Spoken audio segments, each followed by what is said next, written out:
I'd like to call the Lane County Board of Commissioners back to order for their regular meeting Tuesday, December 18th, 2018, and we're in our afternoon session.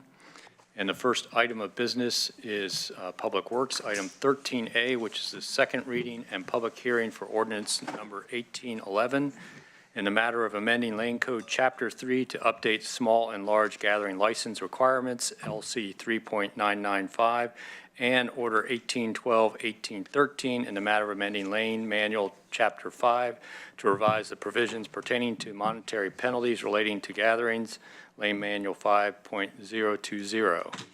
And we have Keir Miller, our planning supervisor here, and able-bodied assistants. So, Keir. Thank you, Chair Bozovich. This afternoon, the board is being asked to consider proposed amendments to Lane Code Chapter 3.995 and Lane Manual Chapter 5. The proposed code amendments would expand the applicability of existing assembly license review procedures, which were established by the board in 2014.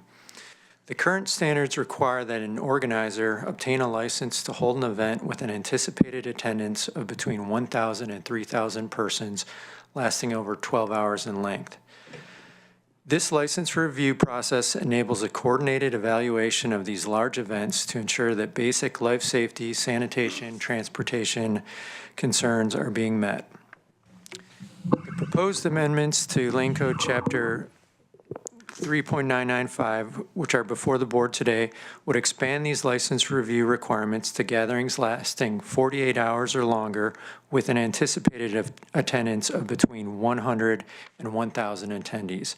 In other words, it would expand the applicability of the existing regulations and regulate smaller gatherings in addition to the larger gatherings.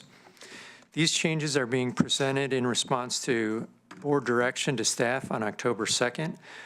The primary driver for the proposed amendments has been concern over public health, safety, and traffic impacts in and around a number of private camping operations that are held in July each year and coincide with the Oregon Country Fair Festival. As presented, these revisions would also eliminate one of the key exemptions to the existing license review process that is provided in the existing code.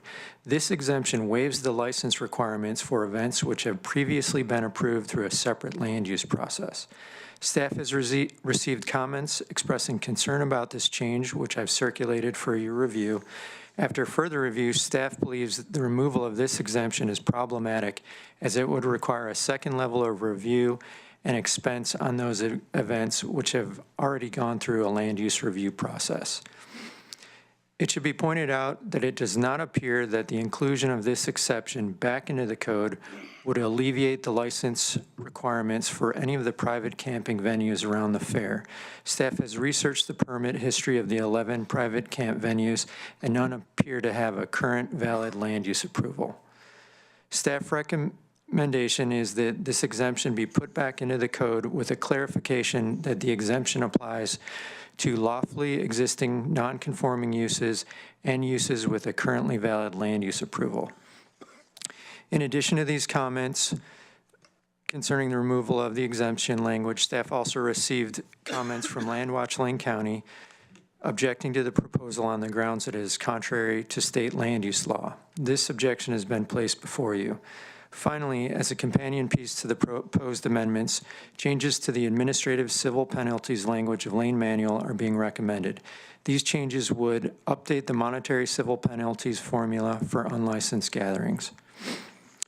Finally, again, I want to note that there has been a request from representation of the Oregon Country Fair to leave this record open to allow additional time for board review.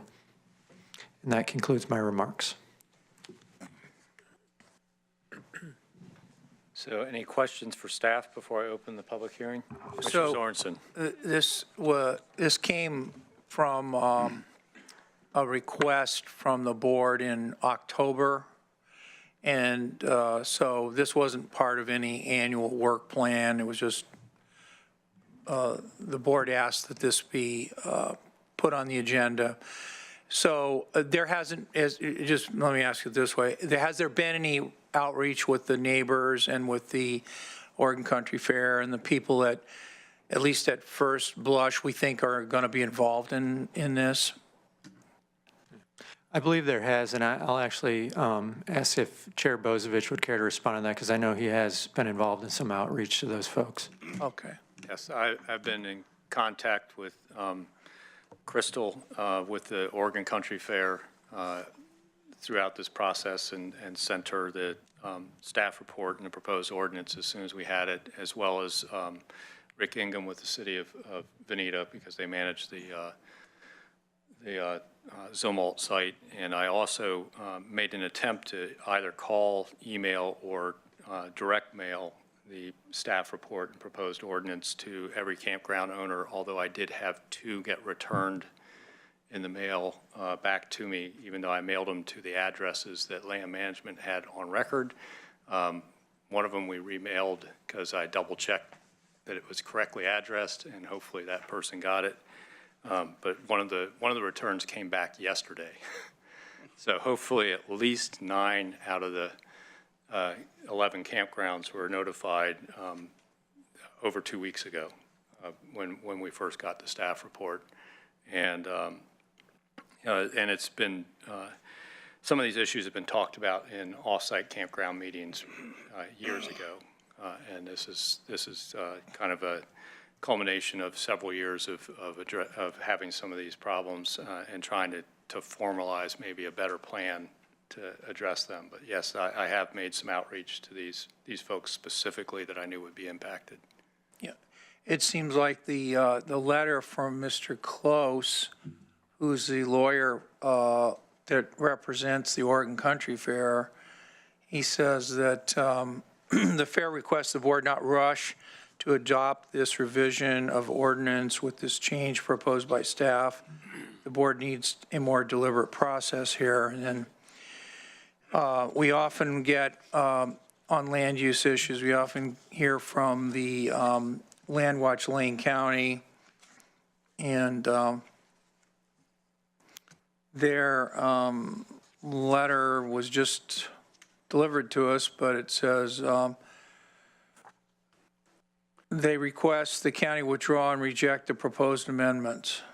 So we got one saying we need to be more deliberate and one saying they're not in favor, as far as our the usual lawyers that come in on opposite sides of these things. I will note that the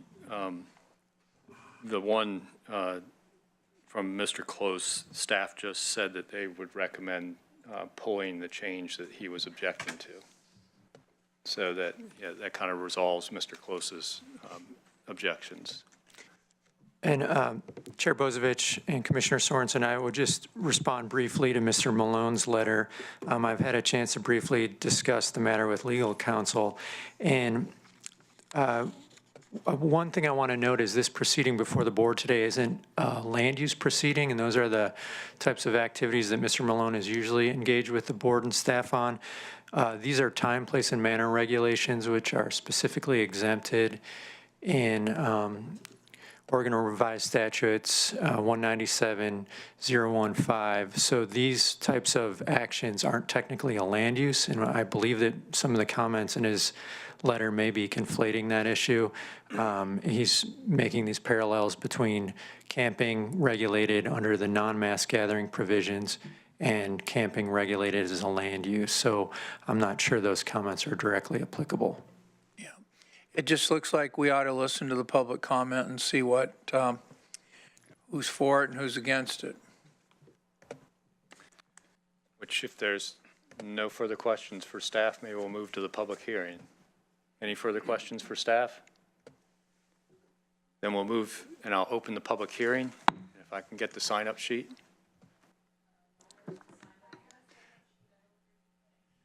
Yeah, if I can get folks started while you're finishing signing up, but I will make sure everybody gets an opportunity to speak that wants to.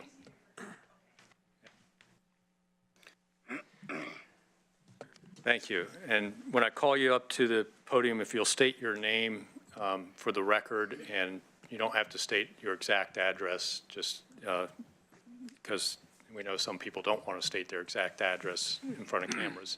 So we have Heather Kent, followed by Stacy Archer. Good afternoon, Commissioners. My name is Heather Kent, and I live on Subtle Road in Veneta. 1, but for the Oregon Country Fair and problems that arose from the annual influx of over 40,000 attendees to that event, there would have been no need for neighborhood campgrounds on Subtle Road. As you surely understand, but for the Oregon Country Fair, we would not be having this conversation at all. So it's quite specific.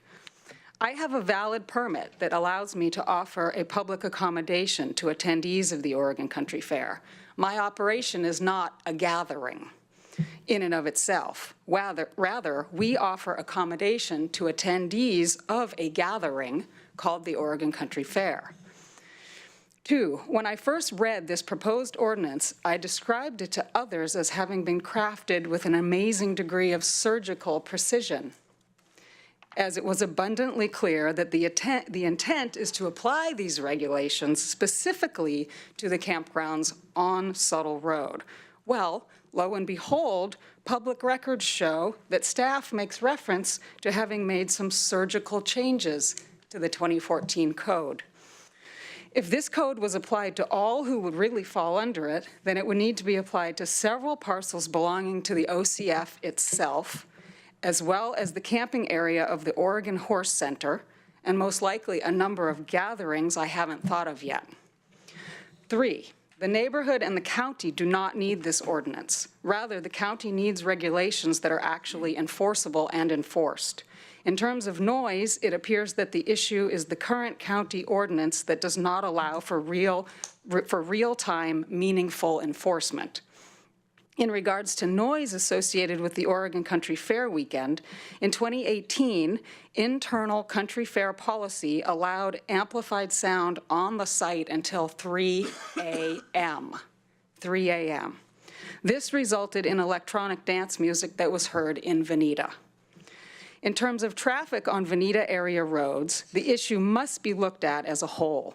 There are individual addresses. If there are individual addresses where traffic is restricted, then those entrances must be addressed. Further, thousands of vehicles going onto the OCF site itself on Thursday, all routed on Subtle Road, cannot be ignored as part of the overall picture.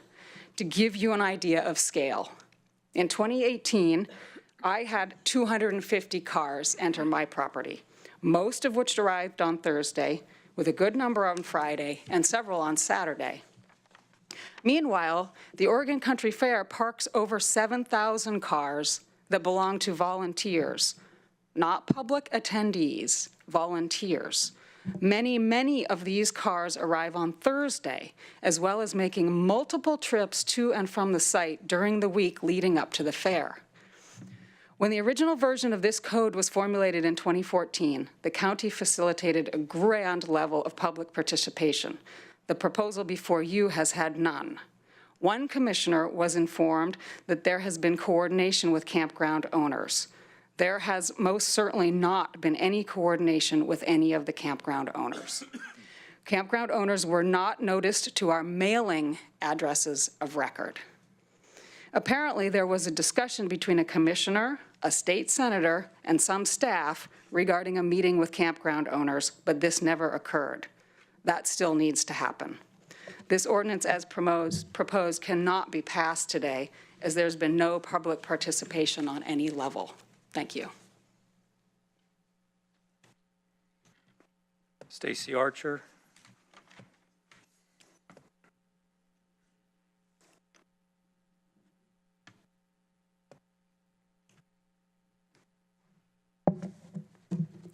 Hi, I'm Stacy Archer. What else did you need me to say? Just my name? Just your name's important, yeah. So I'm reading a letter that my mother typed up. She's the owner of Easy Camp at 24302 Subtle Road. My husband, my daughter, and I will be in attendance at the meeting today on the 18th of December. However, depending on how long it takes, some of us may need to leave early to get back to our workplaces. We have many concerns regarding your implementing this change immediately without some of the camp owners in the Oregon Horse Center even having any knowledge of your plans. We are concerned and curious in regards to the fact that we are a very small campground compared to many others and would be charged the same new fee as the much larger campgrounds. We also feel that we have abided and followed the guidelines in the past 8 or 9 years per our permit and the wishes of the authorities. We were told in the beginning that our permit was permanent and that we would not need to resubmit. This is looking as though this is not the case. If this is all due to something Easy Camp has not been a part of, such as noise and traffic problems, we feel that we should not be punished for what other camps have been doing. In our opinion, these changes do not actually address the issues and problems that we have heard from the locals. Also, if some of the campgrounds that are actually in and on OCF property are not included in these changes, I feel the campgrounds outside of the OCF that are not problems should also be included in the omission or exemption of this change, right along with the OCF campgrounds that are exempt. Now, we all think that you guys should take turns touring the campgrounds. Jay, I made arrangements with you personally to tour the campground next year. I think that you guys should all do that before making this decision. Thank you. Robert McCarthy.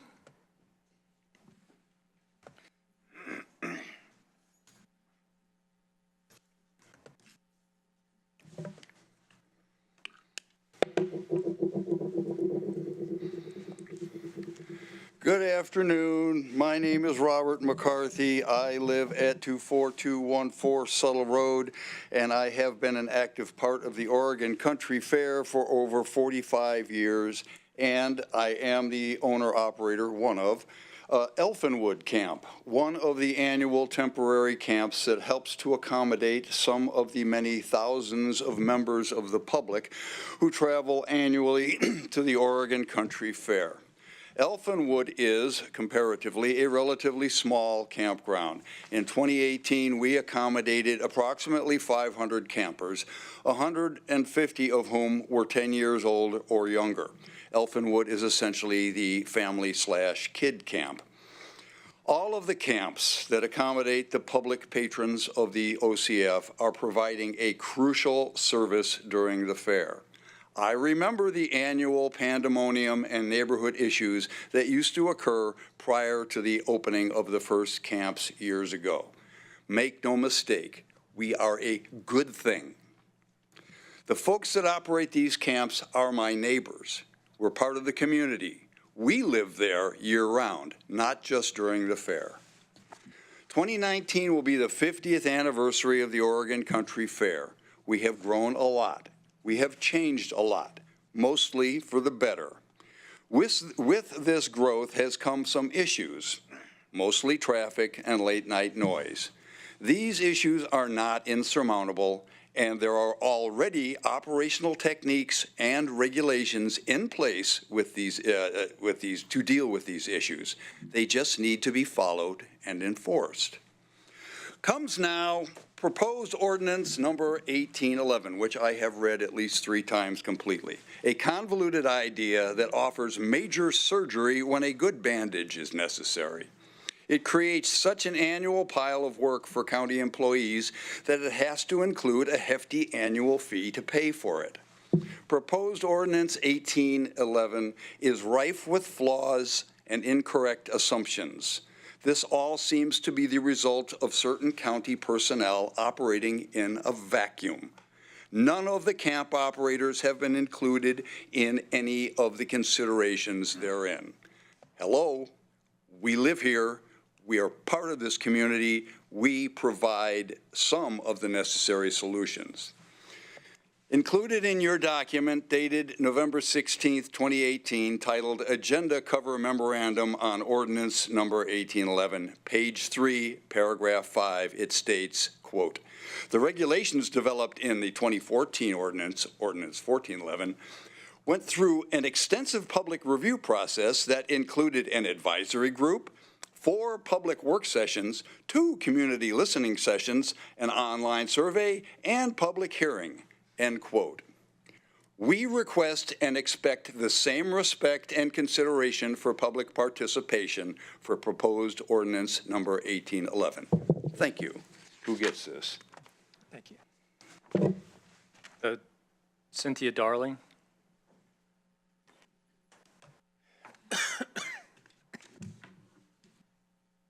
not very good at this, and I'd like to say what they said, but yeah, I didn't find out about any of this until yesterday, and all I knew then was there was going to be a meeting about gatherings in Lane County.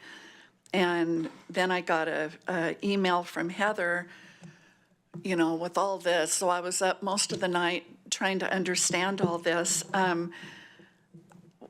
The campgrounds need to be part of it. We know a lot of the problems, so it's going to be hard to come up with solutions without our input. Part of it, you know, it said no off-site parking. I do staging in another place and send 20 cars at a time. And then when my driveway's clear, I send another 20. If I can't do off-site parking, I can't do that. And I have parking during the campground at another piece of property just so I can keep cars off the east side where people complain more about noise. And it keeps like car radios and all that. We shut our music down at 11. I met with Jay on July 30th to talk about all this and was told there'd been no complaints about my campground. And then I wrote later because I'd been hearing rumors and I was nervous and I didn't get a reply. But I think we need to get a certified letter or something when something impacts our livelihood like this. Thank you.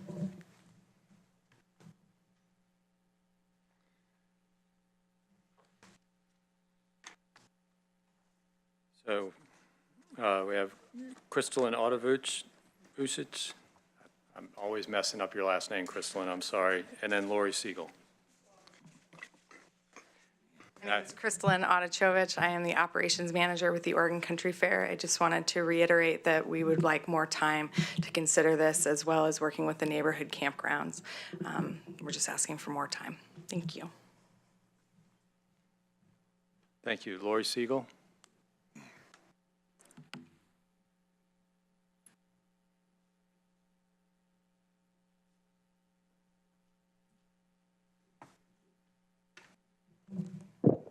Thank you. I live at 1210 East 29th Place. I also am affiliated with Landwatch Lane County. I agree with a lot of the commenters who live on Settle Road who have spoken already today. When you went through this the first time, there was a lot of opportunity to comment. Many people just found out about this. You provided no opportunity. You didn't provide any notice. A few people received personal letters in the mail or emails, but for the majority of Lane County, people don't know this is happening, whereas the first time around, we did. The statute itself, the mass gathering statute, required that you have public participation in adopting and considering these mass gathering provisions. And so I think that's why you did it the first time, but now you're amending that provision of your code that you adopted to comply with the mass gathering. So it seems like you should provide at least a similar public process as the one you provided originally. So in addition to the comments that Sean Maloon submitted regarding issues about this ordinance that conflict with existing land use provisions of law, Landwatch also wrote up a few comments, and I'm going to read from those now. The current proposal is basically relying on pointing to problems related to traffic safety, congestion, noise, and the inability of law enforcement and other emergency personnel to access private campgrounds, and the construction of stagers or other unpermitted structures. It appears to me that it'd be a better way to address these problems than turning these campgrounds that are clearly only needed to accommodate people who go to the Oregon Country Fair, instead of them turning them into gatherings themselves with all the infrastructure and activities and uses that gatherings have. It seems makes more sense, as people have suggested here, to enforce these campgrounds. There's really no provisions of law for these temporary campgrounds. And although you do site visits for these campgrounds, they always precede the event. There's no site visits when they're actually in use as campgrounds. So you really don't know how many people are camping at these campgrounds. We don't have an inventory, at least not in this record. It sounds like there was a public records request or something, and there may be information out there, but it wasn't part of this ordinance or this staff report that at least identifies the addresses of the campground. The addresses isn't as important as knowing the number. How many are there? Most people don't have any idea. I certainly don't. And so the cumulative effect of the numbers of these, and then having no maximum number of these campgrounds that can exist. And in addition to the fact that you're allowing these campgrounds, by what mode or method is still at least a mystery to me. In the mid-90s, you were allowing these things, some of them by temporary use, conditional use and special use permits, but they all had, the few that were issued had they had a term, the permits were good for so many years. And there was also a case where these campgrounds were allowed by the hearing official because he said that the administrative rule that doesn't allow campgrounds within 3 miles of the urban growth boundary was an unlawful administrative rule because, in his view, it was inconsistent with the statute. And that went all the way up to the Supreme Court, and in '97, it was decided by the court that, in fact, the administrative rule does have authority. So it seems like the administrative rule does apply here, that being the administrative rule that governs private campgrounds within 3 miles of an urban growth boundary. The campgrounds on Settle Road are a mix of zones. Some are rural residential and some are F2. The provision of the administrative rule only applies in the forest and farm zones, so the people who have rural residential campgrounds would then be subject to whatever lane code provides, because state law doesn't provide for the rural residential zone. So the staff report states that the private camping events typically do not reach an attendance level of 1,000 persons or more. But there's no evidence that we've been provided that establishes that. One of the people who spoke mentioned having one of the smaller campgrounds and having 500 campgrounds. So larger campgrounds, it seems like it's likely they could easily have more than 1,000 people. So without evidence, how do we know this? Again, there's very little review of them. In other words, we don't know how they're permitted, or at least I don't. We have an idea that there's a site visit prior to the event, but after that, there isn't any. The campgrounds operate differently than the Oregon Country Fair campgrounds, in that the Oregon Country Fair campgrounds no longer allow coming and going. So once you're there, if you want to come and go, you have to take the bus. Or you have to be a special person with a vehicle pass. You're really not supposed to come and go from the fair if you're camping on the fair grounds. And camping happens in a lot of areas on the Oregon Country Fair property. It's not like in one certain area. It's pretty much everywhere. I have one final comment.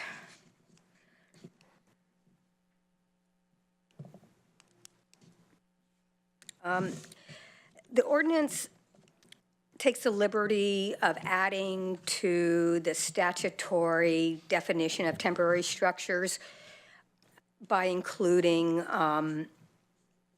stages and concessions.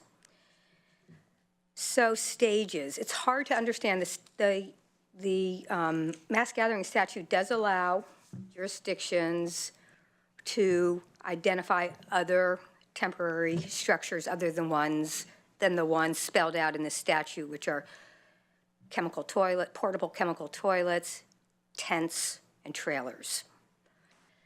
None of those have like a weight concern. The chemical toilets, you know, you might have a heavy person, but there's only going to be one of them at a time. Stages are meant to accommodate many people at a time. Performers, participants, audience members, a variety of people, but certainly more than one heavy person at a time. So these structural components, it's just hard to understand how this can be, a stage and a concession booth. The ones at the fair remain up all year round. Stages, not all the stages, some of the stages. And the concession booths, now they may be deconstructed to various stages of deconstruction, but they essentially are there all the time. It just does not seem like that is temporary. They may be used not very often, but are they temporary? They're there 365 days of the year. So as other people have asked here today, we ask that you provide more time for people to know about this and comment. I'm not asking that you have another public hearing necessarily, but this record should be left open and people should have an opportunity to participate before you deliberate. That's my request. Thank you. Thank you. That's everyone I had signed up. Is there anyone that wanted to speak that didn't sign up? If you'll state your name for the record, so we can get that on the record. Jesse Darling. Me and my brother run a campground also. I don't know, basically everything's been years in the making with this, you know, and each year we try and be a little more, you know, make things go a little more smoothly. Yeah, traffic's an issue.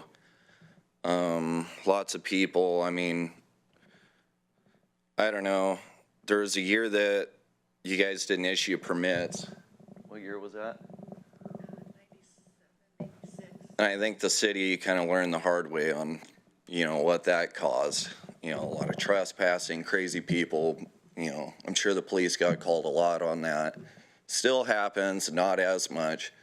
So yeah, I mean, all this, there just needs, you know, more thought put into it. You know, and you guys, more than invited, camp out, check it out. Probably not gonna happen, but there just needs to be more input, you know, and trying to set this up immediately. I don't know, you know, at least next fair, see how it goes, you know, get a better idea of the situation, and try and work together and figure it out. So, thank you. Thank you. Is there anyone else that wishes to testify that hasn't had an opportunity? If not, I'll first turn to staff if there's anything you guys want to respond to that came up in testimony, and then I'll go to the commissioners for questions. Sure. I'll just respond to a couple of comments made. One was a comment by Ms. Siegel stating that mass gathering statutes require a public process. And I just want to indicate that that is correct, but this is not a statute regarding mass gatherings. Those are defined as gatherings of over 3,000 persons, and that does kick it into a land use process, which requires a planning commission public hearing. We're looking at regulations which fall below that, so that requirement for a planning commission process isn't applicable in this instance. And again, I just want to restate that this isn't a formal land use process. So there was some discussion about hearings official decision regarding campgrounds within 3 miles of an urban growth boundary. Again, staff's position is that that decision is specific to those campsites which are operating more than 5 days a year, once every 9, or excuse me, for more than 72 hours in a 90-day period. We're talking about actual land uses as defined by statute that can apply as like a primary campground year-round. Those are the sort of things that hearings official decision would apply to, not these temporary gatherings. So I just want to clarify those 2 points. Thank you. Commissioner Farr. Thank you, Mr. Chair. I understand you've been following this far more closely than I have, which I have not. I drive by the country fair. I've been there a couple of times years ago, but I have a couple of questions. One is regarding complaints. What complaints are we responding to on this?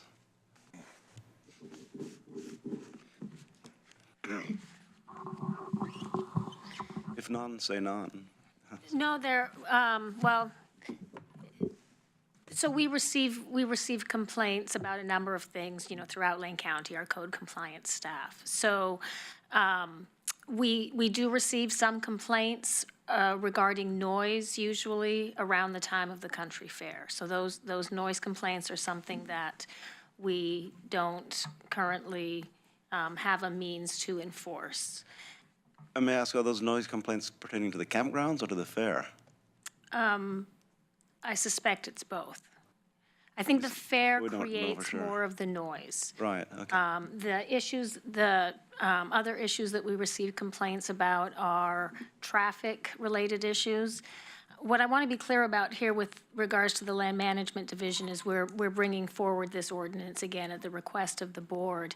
There are a number of other departments or divisions that are also involved and are involved in the complaints. And, the sheriff's office is one of the other departments that's very much impacted by the country fair. And so they provided feedback to us in terms of what they were looking for and the ability to access and address public safety issues. Those aren't Land Management Division complaints, but those are other types of complaints. Okay. Transportation planning might be hearing or trying to address traffic complaints. And as people have noted, there's obviously a big event here, so that's understandably part of it.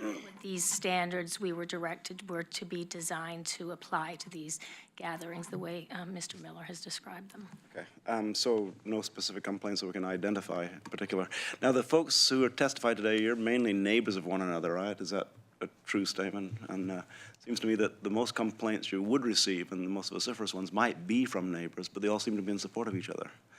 So I'm just kind of talking myself through this. I used to drive down Subtle Road when it was Route F, and boy, the traffic was bad. And then I, after 126 was rerouted, quite a while ago now, I guess, at first it was pretty bad traffic there during the country fair, and I don't see bad traffic there anymore either, or as bad a traffic as we used to see. So my point is that I think these folks are providing a pretty good service to the people who want to go and enjoy the fair. They don't have to drive in and out, they don't have to take buses, they don't have to wait in lines, and my feeling is that we should facilitate a way for them to do their business of providing temporary campgrounds, rather than hinder them. So I'm inclined to want to hear more, but that's my basic feelings on it, is you guys do a good job. I think you guys do a good job. Thank you. Commissioner Sorensen.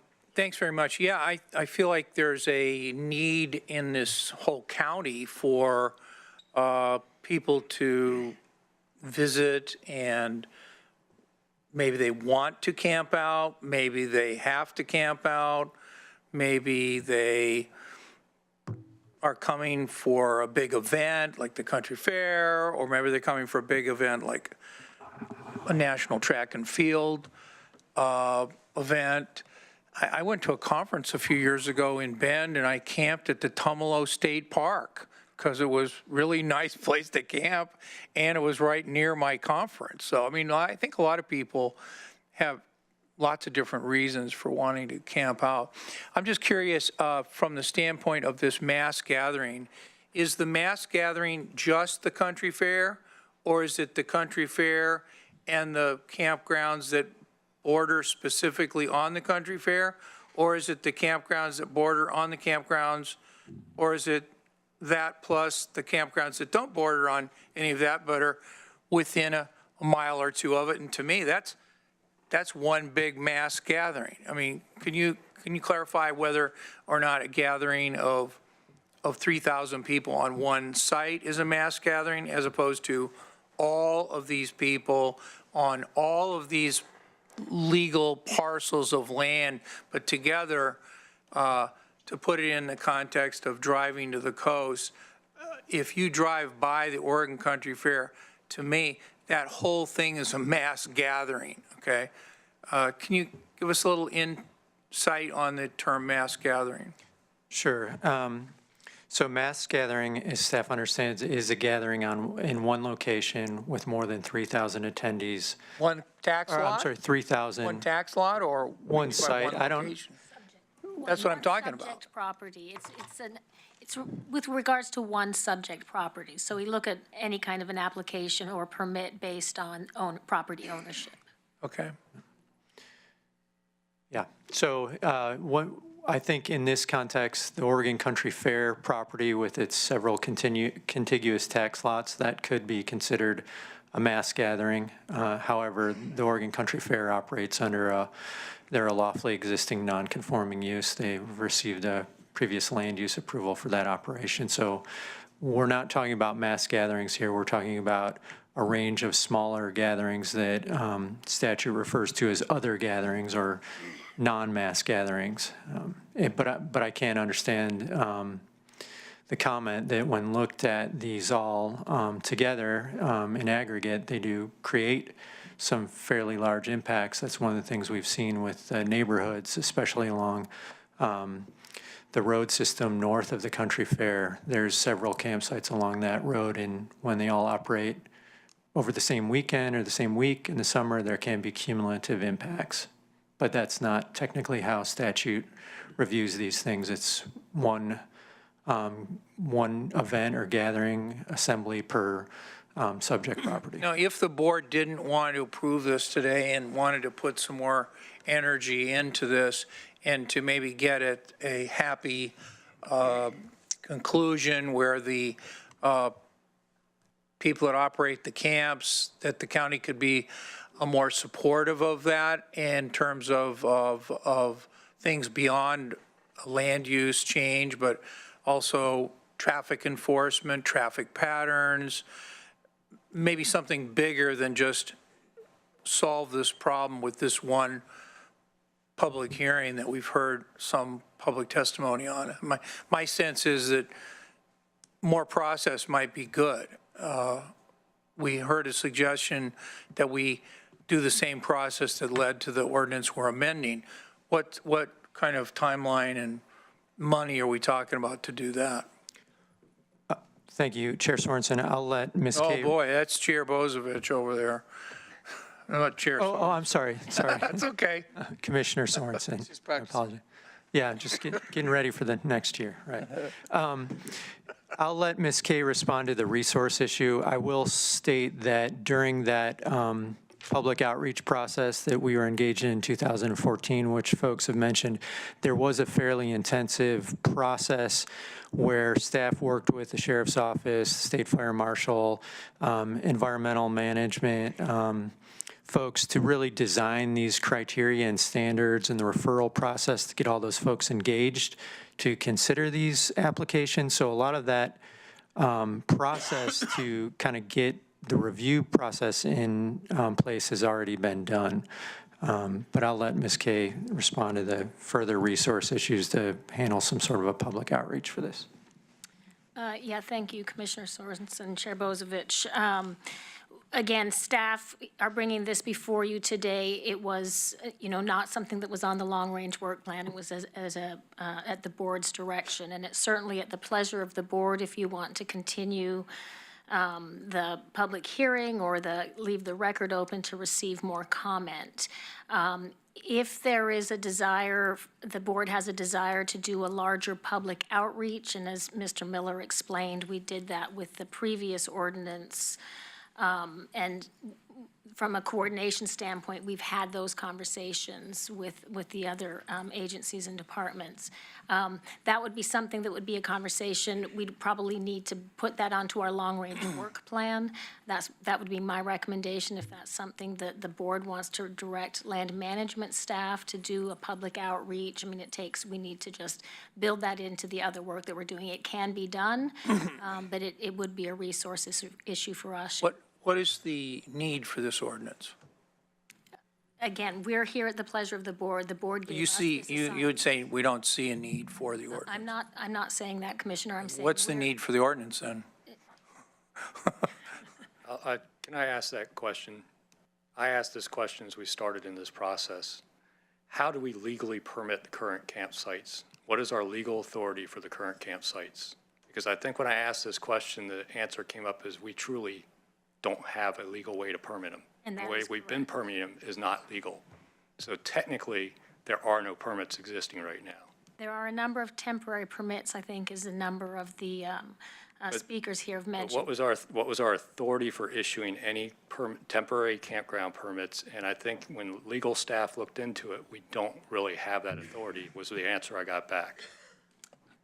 Yeah, I don't think I actually looked at that specific question, I but asked it. we did discuss it, and as I recollect, the sort of permits that were issued were more or less sort of ad hoc. In other words, there was a desire to have some control, some conditions imposed on the activities going out there, and so permits were issued with some conditions with the aim of giving people in writing some direction about how this stuff ought to work. But yeah, I don't think there was any legal basis as in, you know, under lane code, whatever, or state statute, you need to comply with A, B, and C. So.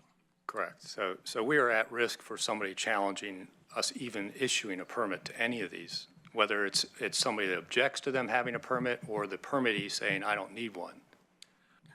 Correct. And I think as well, dealing with the impacts of these campsites to the extent they generated complaints, and I know there were some traffic complaints and some noise complaints focused on the campsites particularly, leaves up in the air the ability of the county to enforce that. What do we do? You know, well, you're violating the permit. What does that mean exactly? And that was a little unclear. So. Unlike the Oregon Country Fair, which is operated under a clear non-conforming use that's been adjudicated, these campsites are operating in a very gray area of law right now.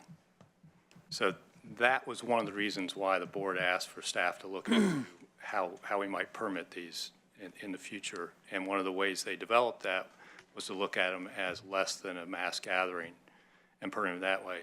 In addition to the fact that these campsites have morphed from pure campsites that they were at one point to actually becoming near festivals on their own, with concert venues and vendors and other facilities and entertainment, to where there's evidence that some people don't even buy fair passes to camp at these sites because there's enough entertainment on site. So when asked the question, why are we here? Because we've got a situation where we've got several thousand people coming to Lane County for the 50th anniversary, expecting to camp in a situation we're not sure we're legally have permitted them. We may have issued permits, which makes us somewhat liable. We've got people that are sitting on what we gave them 5-year permits, but we're not sure they were legal. Our legal counsel is telling us that. I don't think that's necessarily the case. I think that those were building permits, and we do have the authority to issue those as 5-year permits. I think one of the challenges we discussed was we aren't able to put any really specific conditions on those permits with regards to, making sure that the sheriff's office has access in the case of an emergency, that we can make further restrictions on noise if that's necessary, that some of the things I think, again, that the comments have said that they do, that we can sort of codify that through the permit. And my question to staff earlier this year was, where in the building code do we have the right permitted temporary campground? And I think that question came back with a kind of a shrug. So that's really what I'm getting at is that we are in a very strange area right now. And the fact that these campgrounds have gone beyond just pure camping. I know some of the campgrounds have been very, very good neighbors. But I will say that not this summer, but the summer before, I received complaints from campgrounds about other campgrounds during the fair because of noise generated out of a campground, not out of the country fair. So the generalized statement that the fair is the main source of noise complaints, I don't think is quite accurate. We have to look at this as a progression of time and a progression of complaints that I'm the commissioner in that area. I receive the direct complaints. I willingly give out my email, phone number, and Facebook contacts in the area, so I get these complaints consistently, and they've been growing over the last several years. Now, last year, the fair did have an issue with a concert that went late on Saturday night, but they weren't the culprit on Friday night when I got other complaints. So,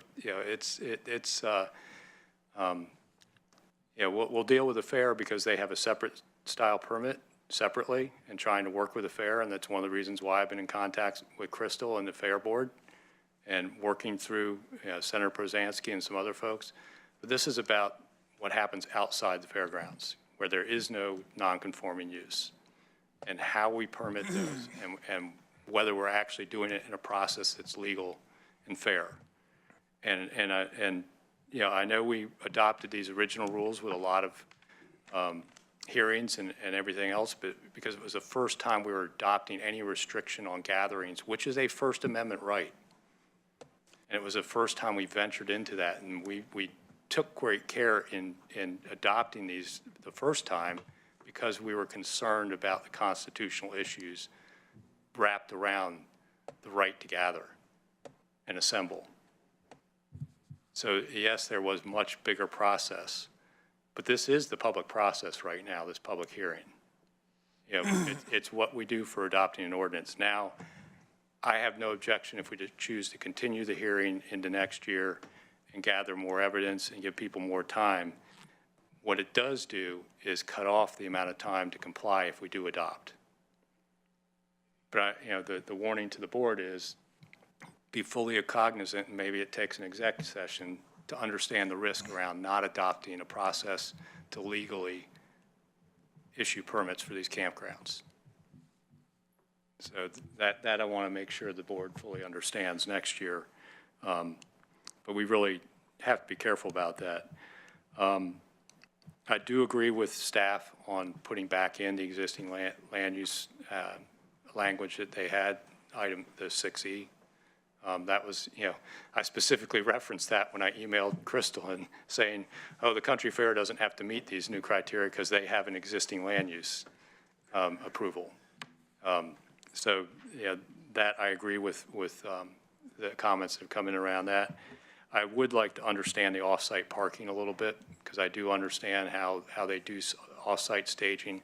Is that just a matter of identifying that staging area as part of the site and making it part of the permit? That's correct. So that may cure the issue of the staging off-site or using off-site parking. It just has to be described in the permit as part of the site.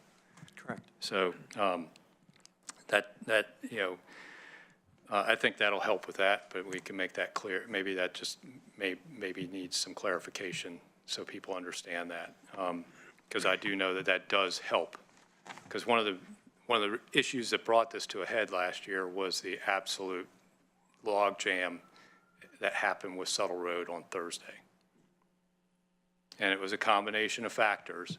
But part of this is this does give us the ability to look at traffic control plans and kind of coordinating between sites in some way, which we have no ability to do right now.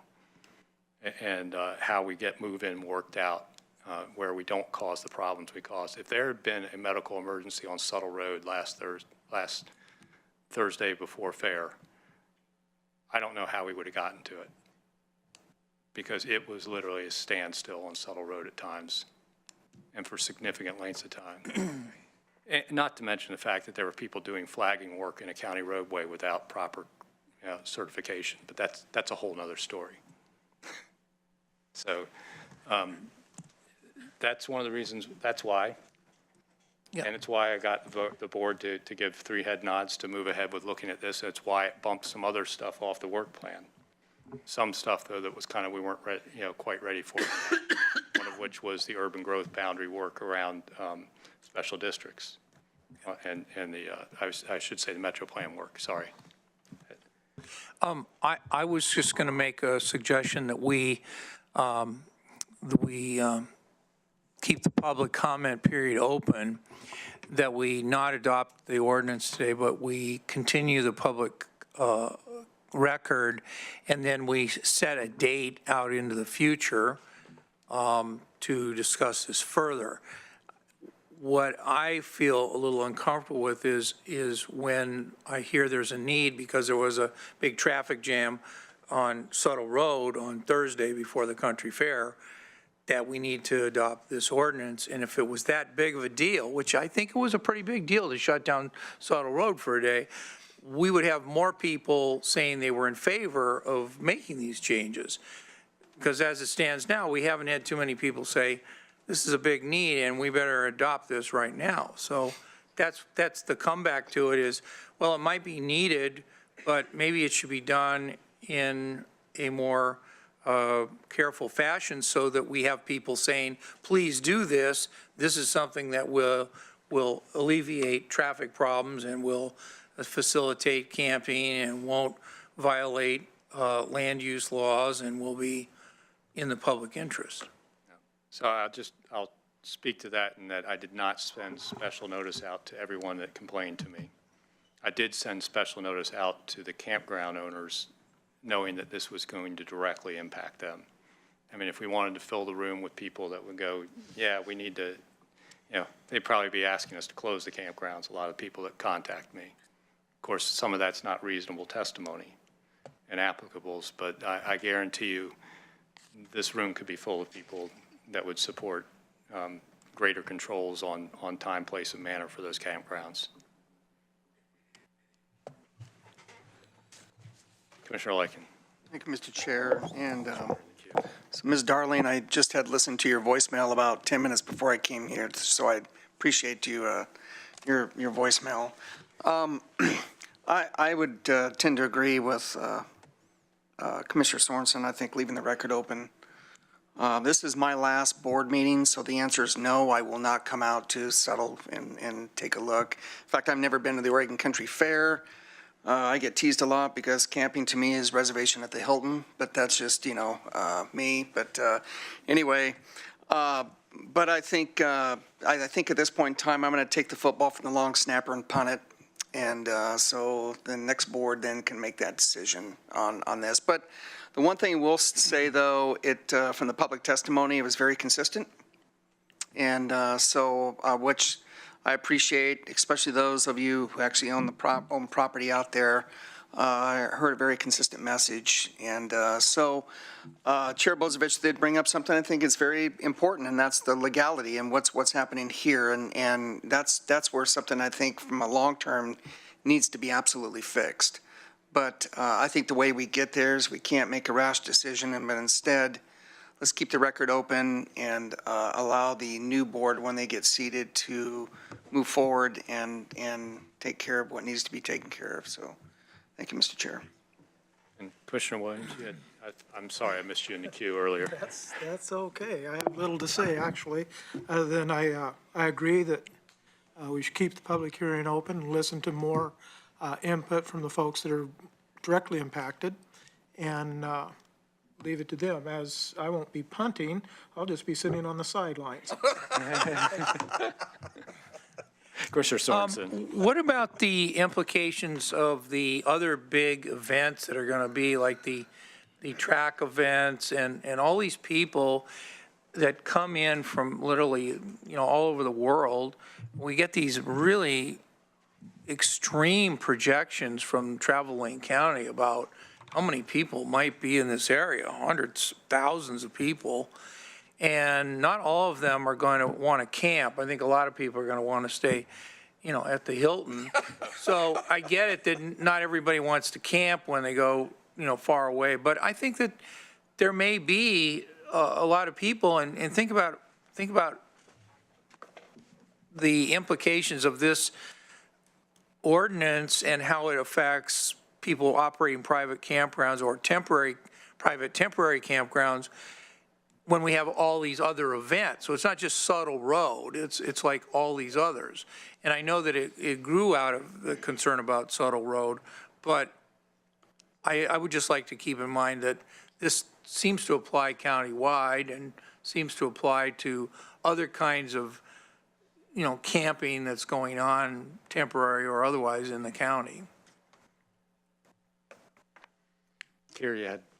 I could just respond to that comment real quick, just to clarify that this only applies to unincorporated rural Lane County, so it wouldn't apply inside the city limits. And it also exempts a number of uses, including camping in an existing state or local campground. So it's really sort of targeted to those gatherings that occur on private land that don't have an existing land use in rural Lane County. That's still like 6,400 square miles. I mean, that's a lot, isn't it? And it has to be 100 people for more than 48 hours. Okay, so that really narrows it down. Yeah. That narrows it down. Not going to catch wedding. But it seems like this Country Western Festival up here in Albany that's going away, those kinds of things. And didn't we have one up in northwest Lane County where it was some sort of Burning Man, only without the man and the burning, but still way up there in northwestern Lane County? Yeah, that was and I think they attempted to get a park rezoning and weren't successful in that. Yeah, way Do up they there. run a private campground there or illegally, or do we know? I don't think they have really since then. Mm-hmm. I think what I heard about it from one of the neighbors. Well, I'm pro-camping and I vote. Yeah. Yep. And I was just going to say, be careful in the projections of how many people here. Ask Lincoln County how those projections worked out when the eclipse was here. Not near as well as they were hoping, so. Yeah. So I would turn to staff, and as you guys look at a calendar, when's the next date somebody might be able to make a motion to approve this reading and set a third reading and possible public hearing, or at least hold the record open. I'll wait for the motion, but just so that they know what date is available. Before this public hearing, I had a chance to speak with Diana Jones. I know that the beginning of the year is pretty booked up. January 15th is a possibility if that's just a deliberations. For a continued public hearing, she's advised me that that day is too full and we'd want to move to January 29th if we're going to continue the public hearing. That's up to whoever makes it. Yeah, I'll make a motion that we continue the public hearing, keep the record open, and have the public hearing at 1:30 on January 29, Tuesday, January 29 at 1:30 p.m. Second? So it's been moved to approve the second reading and set a third reading and continue public hearing for Ordinance 1811 for January 29th at a 1:30 time certain by Commissioner Sorensen, seconded by Commissioner Williams. Discussion to the motion. Are there any down weeks in January? Yes, there are. Yeah. Looks like the Down 22nd. 22nd because of The 1st and the 22nd. Yeah. The 1st is a time when camping is enjoyed by all, and the 22nd is a down week. Yes. Okay, Yes, Very for good. national holiday.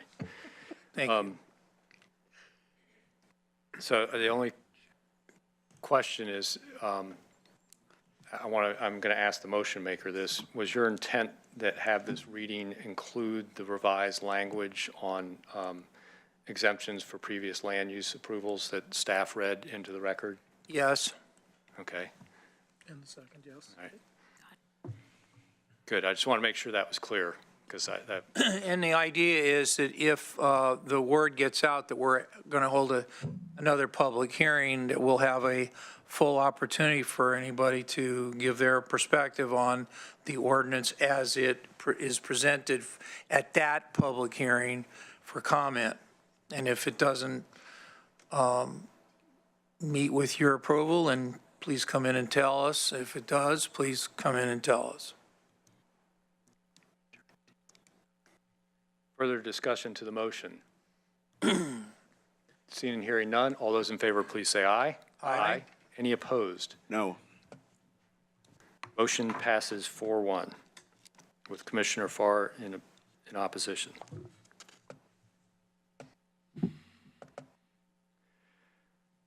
Thank you. So, coming back. That gets us down to item 13B, which is the fourth reading and deliberations on ordinance number PA 1363 in the matter of amending Lane County Rural Comprehensive Plan and, sorry, let me start that again. Fourth reading and deliberations of ordinance PA 1363 in the matter of amending the Lane County Rural Comprehensive Plan, to add a quarry to the inventory of significant mineral and aggregate sites, authorizing mining and processing as provided by Oregon Administrative Rules, OAR 660023180, amending the rural comprehensive plan to redesignate land from forest to natural resource, mineral, and rezone that land from non-impacted forest land zone to quarry and mine operation zone, requiring site review of the proposed mining operations pursuant to Land Code 16.2574A through J, repealing Ordinance PA 1343, and adopting savings and severability clauses, file number 509 PA 1805392. So hang on a second, I got to grab my script to make sure I'm not missing something. We're here as the approval authority for these proceedings. Matters related to these proceedings are available on the board's agenda webpage and include the supplemental staff report, findings and conditions. The hearing and record are closed as of October 2018. Therefore, the purpose of this proceeding is the board's final deliberations on the remand request. Because the hearing and record are closed, no public comment or written testimony from any party or person can be placed in front of the board members at this time. Previously, the board members held a public hearing on September 25th, 2018, closed the public hearing and left the record open for additional testimony. The board continued deliberations on November 27th, 2018 to today. So first, I want to just call for any ex parte contacts or abstentions due to conflicts of interest, ex parte contacts or biases from the board. Commissioner Sorensen. I have none. Commissioner Lycan. None. Commissioner Williams. None. Commissioner Farr. None. And I have none. And I will ask if there's anyone that wishes to challenge that fact in the audience. Seeing none, then I will turn to the staff for their report. Hello, Chair and Board of Commissioners. For the record, I am Deanna Wright, the staff planner who is processing this remand request. Today, the board is deliberating on the Old Hazeldale Quarry Plan Amendment and Zone Change remand request. At the end of September, a public hearing was held on the remand and the hearing was closed, but the record was held open. We had a third reading on November 27th, as you mentioned, and continued the deliberations to today. Staff received final findings, which is Attachment 1, Exhibit C in your supplemental packet. Based on the additional testimony review of the remand findings, it appears the applicant has sufficiently addressed the remand issues identified by LUBA. In conclusion, staff believes the application meets approval criteria subject to the conditions of approval. This concludes my presentation. We are available to answer any questions during deliberation should they arise. Thank you. Questions for staff? I guess the first question is have we resolved the procedural notice issue that was brought up in the last deliberation? Yeah, I can speak to that, Chair Bozovich. As the board will recall, last time we met on November 27th, Attorney Zach Mitke raised, an issue regarding notice with a post-acknowledgement plan amendment, a PAPA. Statute and rule require that notice go out to DLCD, Department of Land Conservation and Development, before the first evidentiary hearing. Mr. Mitke's argument was that the county did not provide that notice prior to these remand proceedings, and therefore we needed to back up and do that again. The board will recall that this mining application was approved once by the board. It's been to the Land Use Board of Appeals and remanded, and that's the posture the board is at now. This matters on remand. Prior to the first evidentiary hearing, first go-round, notice was provided to DLCD. The county's position is, staff's position is that that is all the notice that was required. The reason for that, I would refer you to the specifics to the proposed findings, pages 5 and 6, that are in the materials in front of you today. The counsel for the applicant has put together a detailed response to that argument. I've read through that and agree with it, and I'll encapsulate it for you as follows. And it's sort of a two-part analysis when I look at it, and I'll take it a little bit backwards.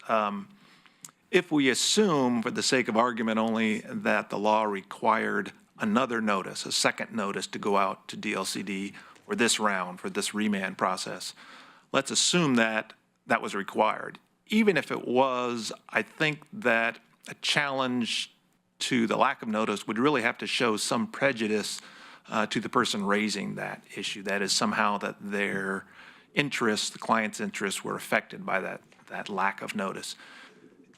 In general, sort of a land use notice that goes out to the public, typically you would just have to show that that notice didn't go out, and prejudice is sort of assumed because you don't know what you don't know. That is, folks who didn't get the notice, who may have appeared, didn't appear because they didn't get the notice.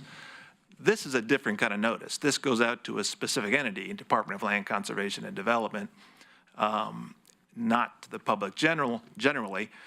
In addition, they were given, well, they had some communication with staff already about this remand, and they are also given a courtesy notice to allow them to submit any material or argument they wanted into the record at any time, and we haven't gotten anything from them. And so I don't think there's any prejudice that can be shown given the lack of notice. That assumes one was required, and I don't think one was required to begin with. And the reason for that is remand proceeding is usually considered a continuation of the original event, and that's where we are now. Even though we've got a different ordinance number, it's the same application that's coming through. The changes that have been made to the proposal since the Luba remand are fairly minor. That is, they actually reduced the amount of land that's being looked at for actual mining activities and a few other associated issues. The notice that did go to DLCD was fairly general in nature, and so the original proposal and this revised proposal on remand both fit comfortably within that notice. And so I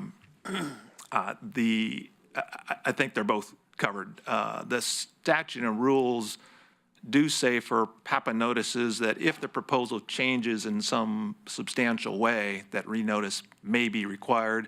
In this case, there hasn't been a substantial change, in my opinion. It's very close to the original one, and there's nothing new that needs to be noticed to DLCD. And so in our opinion, the earlier notice for the first round of this is sufficient. Excellent. I believe if my memory is correct, what we've done on remand is actually reduce the impact areas and defined it actually as a smaller area. So it's actually remand that we're getting ready to approve is much smaller than what was initially gone through the land use process. That's right, yes.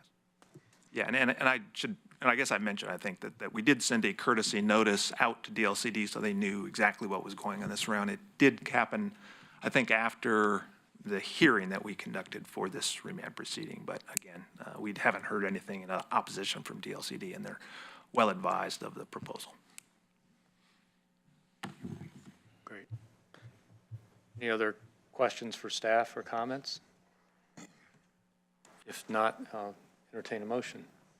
Commissioner Lincoln. Thank you, Mr. Chair. I'd like to move approval of ordinance PA 1363 as read into the record by Chair Bozovich. Second. So it's been moved by Commissioner Likens, seconded by Commissioner Williams to approve ordinance number PA 1363. Discussion to the motion. Seeing and hearing none, this is an ordinance. I'll call for the roll. Commissioner Sorensen? No. Commissioner Lyken? Aye. Commissioner Williams? Aye. Commissioner Farr? Aye. Commissioner Bozovich? Aye. Motion passes 4-1 with Commissioner Sorensen in opposition. Thank you, everybody. Thank you very much. So that gets us down to item 14A, Human Resources. Get away from land use and heavy weighty matters and talk tentative agreements.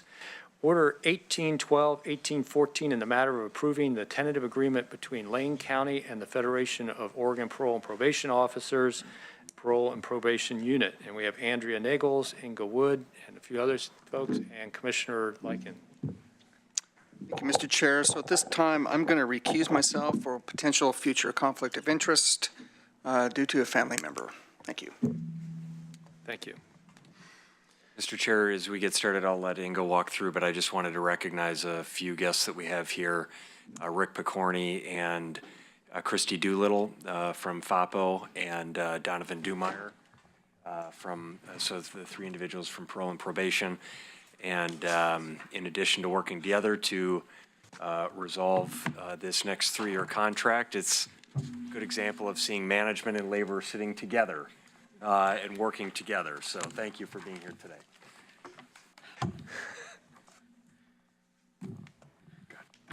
Thank you, Chair and Commissioners. The board packet for this item contains a summary of the tentative agreement reached for the successor labor contract between the county and FAPO. The packet contains a summary of the full contract changes, so we won't go into all of those details, but just to give you kind of some highlights on the economic pieces. This unit consists of the Parole and Probation officers under the county's Parole and Probation Department. There are approximately 40 budgeted FTEs, and they consist of the Probation Officer 1 entry-level classifications and the Probation Officer 2 advanced level classifications. The tentative agreement is for a 3-year contract, and in each of the years of the contract, there'd be a 2% cost of living adjustment. In years 2 and 3, there would be a 0.5% market adjustment, and there would also be some one-time payments structured under the contract for years 2 and 3. The cost for the contract is estimated at $576,000. The majority of this unit's salary is paid for by the Community Corrections Act funding. And I just want to add, sorry, I think it's actually years 1 and 2 of the contract. We're going to do the one-time payments. And then also with the insurance, this unit has already been contributing to their health insurance. And so happy to see that we came to an agreement and they're going to continue contributing to those health insurance plans, which we've seen has been a really great benefit to our employees. And also they can receive that will continue to receive the $20 credit towards their health insurance if they complete the wellness assessment each year. So we continued that in this contract as well. The FAPO membership has voted on the proposed contract, and they have voted to ratify the tentative agreement. We believe that the economic pieces of this contract are in alignment with the county's priority for attracting and retaining a diverse and highly skilled workforce. We want to thank FAPO's bargaining team for their hard work and effort in reaching this tentative agreement. We do have some of the FAPO e-board present for this discussion. We appreciate them being here today. One item I do want to point out is that through this bargaining session, one of the priorities was getting into place a specific department policies and procedures for this department. And we worked closely with FAPO's bargaining team and their e-board to achieve that goal. And so we want to show appreciation for them working with us through that process. The county's bargaining team recommends approval of the tentative agreement and direction to county staff to move forward with implementing the new contract. And unless there are any questions from the board, those are all our comments for today. Any questions for staff? Commissioner Sorensen. I just want to thank not only you two, but also you for anyone involved in putting together this agreement. I think it's really important that we support our employees. I think it's important that we do everything we can as a county and as employer to make working for the county as beneficial as possible to everyone. And I know that in this particular line of work, it's part counselor, part police officer, part guide, part social worker. I mean, it's really a complex job, and sometimes you're going to places and you're dealing with people that not everybody else would like to deal with, and it's a really important function. It really saves a lot of money if it's done well, and it's at times a dangerous job. And people should realize it's not just, talking talking with people under the safest of circumstances. And so my admiration is really deep for anyone involved in the parole and probation function. I really appreciate the fact that you've come together on the agreement, and I appreciate the work you do. Other questions or comments?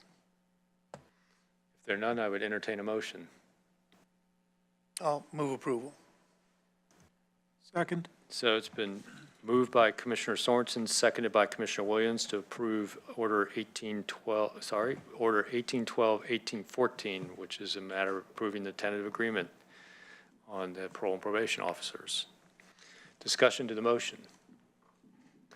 I'd just like to say thanks to everyone, and we'll keep working hard up in Salem on making sure we get adequate funding and based on the time study for parole and probation and Community Corrections Act, and really looking forward to all the work you guys do. Hopefully we'll get you some better working conditions too in the way of a facility,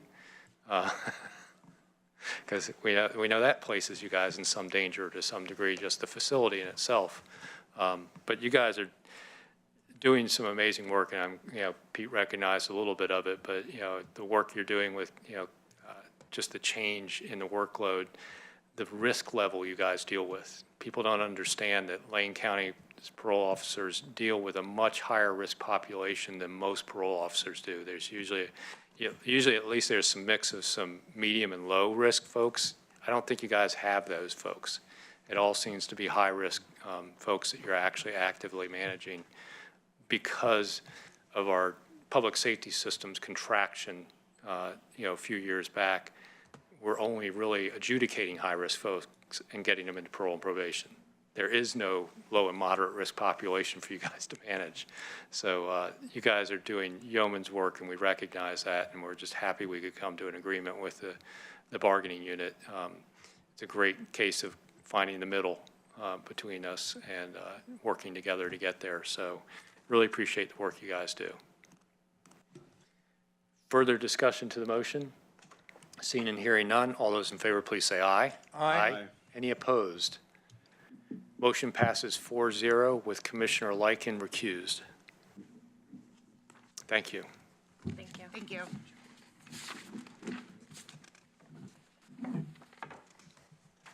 So with that, we'll move on to county administration. And I don't know if you wanted to bounce back to your announcements before you get into. Why don't we do the rest of the business, and then I do have some announcements. Okay. We can go back. So we'll get into the fiscal year 1920 to fiscal year 23-21 Lane County Capital Improvement Plan. And we have a new person for you to introduce. I think Christine is getting the presentation loaded, and I'll introduce to the board here. Really pleased to introduce Mike Penwell, our new capital projects manager, who started 2 weeks ago? Yep, 2 weeks ago. 2 weeks ago yesterday. Right. Okay. Came from the city of Eugene after how many years at the city? 23 years. 23 years at the city of Eugene, so we're really pleased. It took us a while to find the right person for this position to replace Brian Craner, who left us around the new year. So it's been a bit of a time, but we're really excited to have Mike on board here. We don't want to put him in the hot seat and on the spot. You can do that if you'd like, but we're not going to ask him to present anything, but wanted him just to be here. Christina walked through our CIP. This is the second capital improvement, countywide capital improvement plan that we've done. Last year, you were presented with this sort of after the budget process. This year, we're coming to you early to present a draft, and then you will actually approve the capital improvement plan around June. So a little bit of time, but we wanted to provide. And this is, again, about looking forward over the horizon. We've done a lot around our strategic plan. You have the Parks Master Plan, these various planning efforts. This is about looking out over a 5-year period of time and identifying what capital investments need to be made, and also flagging things that we may not have funding or a specific plan for, but we know there are needs that are out there. So it's about pulling all of that information together and then presenting it for policymakers so we can have discussions about funding and prioritizing projects. I'll turn it over to Christine to walk through the CIP. Okay, Thank you, Chair Bozovich, Commissioners. So I have a short PowerPoint that has some summary information and the draft CIP that you have in front of you. So we'll just go through that and then have time for any questions or comments that you may have. So as already mentioned, this is the second year that we've created CIP, and as mentioned, it hasn't been very long since you've seen it because we did the last one after the budget was completed. It's been about 6 months. The department's turned around again and did the next one here. So this will continue to be revised as we go through the budget process, and we'll talk the next steps at the end here. But the goals remain the same of maintaining our assets, providing you as policymakers and the community ability to analyze planned projects ahead of time, and for that better planning, prioritization, and decision-making. So there's actually 3 types of projects included in this plan, and that is different than the last one you saw where we had 2 types. And the third one was added following comments from the Board of Commissioners wanting to look at community investments that we make. So first, to start with the 2 that existed before, we still have the standard projects. Those are projects that have completed planning processes and have identified funding, and so they're over the next 5-year period. Then we have the pre-planning projects, and those are the ones that were referred to as ones where we've identified a need. So either a planning process hasn't completely completed, or we haven't completely identified funding. And then the third one that I mentioned that's new, we're referring to as community investments. And this is areas where Lane County is putting dollars out into the community, into capital projects that are not owned by the county. So we have about 8 forms in that, and we'll touch on those at the very end. I'll show you those that were submitted by departments there. We did stay with the monetary threshold of $50,000 and above for this plan. And the projects that are listed in standard forms, once we get to those final forms with budget adoption, will be included in the budget for 1920. So there's a total of 90 projects, and I didn't list those community projects here. Like I said, we'll talk about those at the end, but we have 50 standard projects and 40 pre-planning. The categories also remain the same: facilities, roads, technology, and solid waste. Then I have some breakdown for you here. This is just on the standard projects, so they've identified cost, funding. The vast majority of our capital projects are still in the area of roads. So 92% are there. Facilities, 3.8%, and technology at 4.1%. You will notice on the chart down at the bottom, the bar chart, standard projects, facilities continues to have 1 year identified. So the Facilities Committee received a draft of this CIP, and they will be working in future years to go out 5 years. Some more planning efforts. They just haven't had a chance to do that with the short turnaround of this second plan. So that's the plan for the future, that you'll see more facilities plans out further for maintaining our assets. So the 5-year total expenses for standard projects is 69.8, and that's right about in line with what you saw last plan, which was 64.9. So about the same, a few million more with that have been planned out further. The projects are funded from a variety of sources. The county does have a capital improvements fund that is funded primarily through depreciation charges charged to various departments in county buildings, although it could also receive funding from sale of land or sometimes other revenues that occur. We have the road fund, of course, covering all those road projects, road and bridge. The general fund is involved at times, and then other funds and revenues. In different funds, especially in the area of health and human services. You'll see some of those. So at this point, we're still talking about the CIP projects still will come to you as a board for final approval of a project. That this CIP document doesn't give that approval. I will tell you that there is some conversation about the Public Works Road Fund CIP and whether it makes sense to continue to produce 2 documents. You've always had that roads, now it's being repeated in this countywide one. So if we move to eliminating that road CIP document that comes to you separately, then the Public Works would ask that the CIP eventually be the authority for them to contract all these contracts. That's how their current CIP works. So they come to you for approval, that gives them authority to contract, go forward with those projects. So we'll talk more about that when we get to the final CIP in June. Highlight of forms, facilities, related forms, like I mentioned, the Facilities Committee will be more involved with the facilities category, giving some prioritization approval. Technology projects, the TMT Committee is going to look at reviewing and creating a policy on what constitutes a capital project for technology. That is something that typically a governing body will decide. What really is a capital project, what fits the threshold. So they'll be working on that. And then Public Works, the roads, also because of the timing of this CIP draft, they have some projects that have not been identified. So they do have some placeholders in this draft that they will develop as they go through the 1920 annual budget process. So by the time you see it in June, they'll be more finalized. So that's a little different than the last one you saw 6 months ago. Finally, the community investment forms. So I listed there the forms that were submitted to us. There were 8 of them. The Housing Improvement Plan, which you saw come through the 18-19 budget with Secure Rural Schools money that the county formed. The MLK Housing First Project, there's a Mental Health Crisis Stabilization Center, Market District, Farmers Market, Revision Florence, a broadband project from Economic Development, and Oak Ridge Community Firewood. So we may have missed some. So if the board is aware of ones that we've missed here, that'd be something that we'd be interested in, being that this is the first time we're talking about this type of form out there. Just yes. The broadband, is that the extension out to Veneta? That piece? Sarah, let me see if I can tell you. Oh, she's here. How convenient. She can talk more about, yeah. We've had multiple broadband yes. participations in capital projects. Giving you more description there, yes. Good afternoon, Commissioners. Thanks for that question. Yes, the broadband project into Veneta is the one that's most ready for development here in the county, and the one that we have identified as part of this particular project. Moving forward, it's likely that you'll see other broadband projects. Excellent, thank you. So with that, I'm open for any comments or questions. The only next steps I'll mention that we really have covered is that we'll finalize these forms and the CIP budget as we go forward, and then it'll come to you in June. Commissioner Sorensen? Could you go back to the last slide, please? I think so. I don't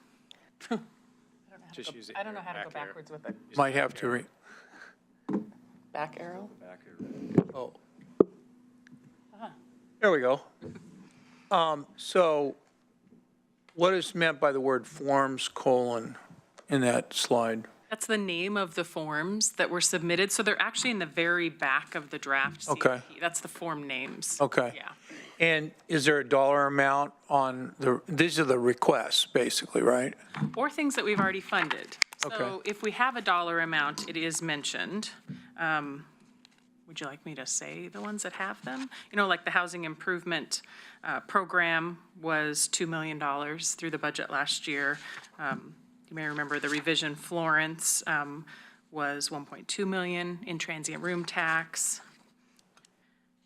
Farmers Market, $500,000. These are all TRT? Broadband. No, like broadband is video lottery dollars, $150,000. Yeah, and the housing improvement program was some SRS money and then some H&HS reserves. So that's a mix of dollars across these.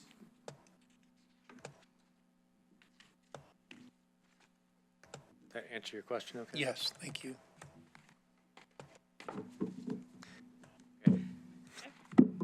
I do have one correction I'd like to point out because we'll fix the draft. There just was an addition error on page 21. We had moved 2 forms after this draft went to the Facilities Committee. It changed the grand totals that are appearing on page 21 for all projects, whereas years 3 and 4 should be $2.5 million lower in each of those years, which gets us to the 69.8. The form as you have it right now says 74.8. So we'll update the copy that's in the draft online going forward. And then I'd just like to put a big thank you out to Joe Celesta and Jill Allen, their new management analysts in the budget office. They took this project on right away as they came into the budget office, very new to the office, and had to review capital projects and the things that people might not think of budget analysts becoming experts in, but we kind of do whatever's needed. So they did a great job of putting this document together, reviewing all the projects, asking the right questions. So big thank you to them. So I have a quick question. In the facilities, 2 point whatever it was million for next year, is the 3 South jail roof in that? It is, here, let me see. I can tell you from the summary what's in there.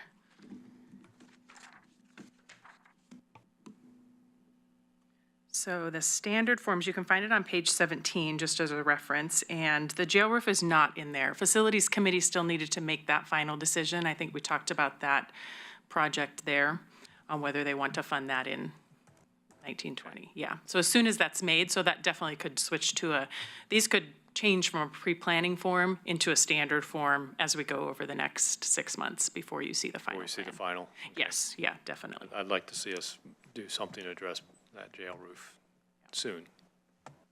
And it is in here as a pre-planning form, so the information is in the plan. Other questions or comments? Commissioner Sorensen. Is the money for the capital improvement program, is it restricted funds in some fashion?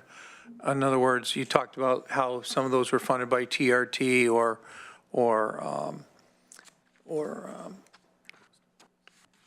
lottery or property taxes or whatever.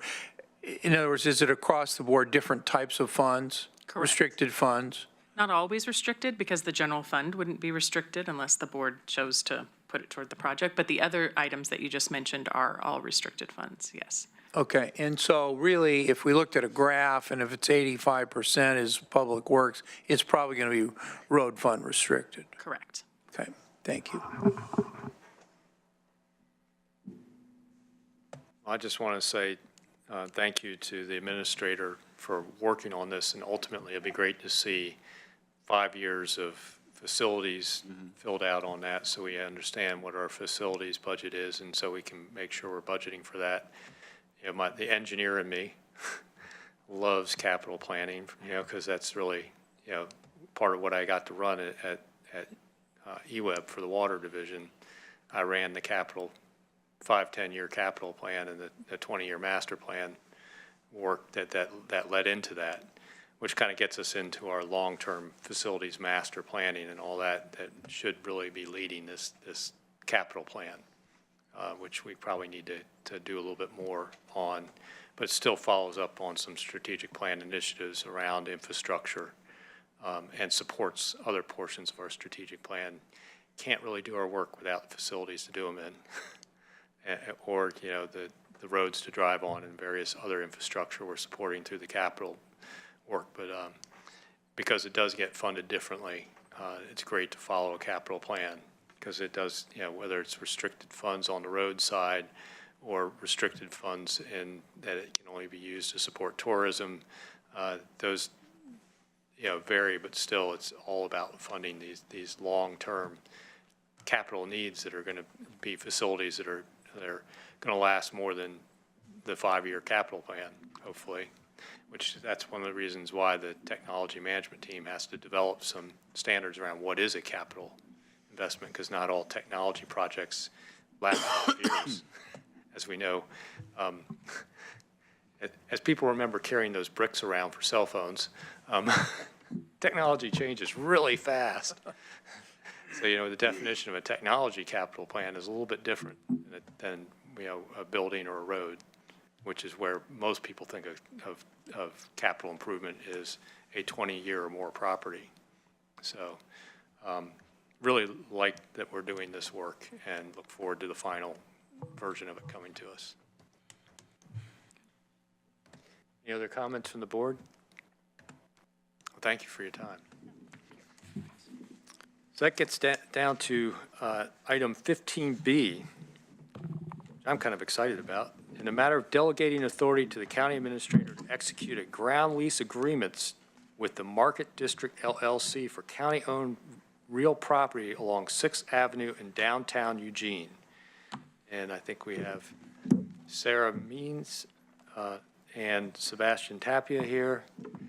And if you want to introduce the subject. We've had some really momentous actions today when you look at the purchase and sale agreement approval for the Butterfly Lot City Hall, and now this project that has been many years in the work. So this really is exciting. I want to just recognize Casey Barrett, who's here, as well as Jenny Olam, our partners in this effort, and we're really excited to move forward.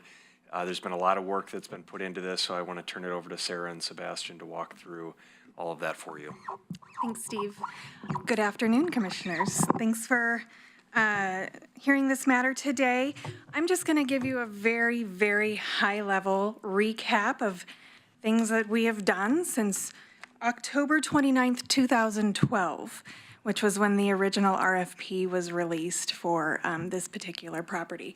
And then Sebastian's going to talk to you just in brief a little bit about the agreement that both parties have been working on over the last couple of months, really, and be available for any questions that you might have. So as I stated, this has really been in the works since 2012. At the direction of the board, we've been working diligently with the developers toward the development of this piece of property to its highest and best use, and in alignment with the vision presented by the board. So over the last number of years, we've gone through a few iterations of agreements.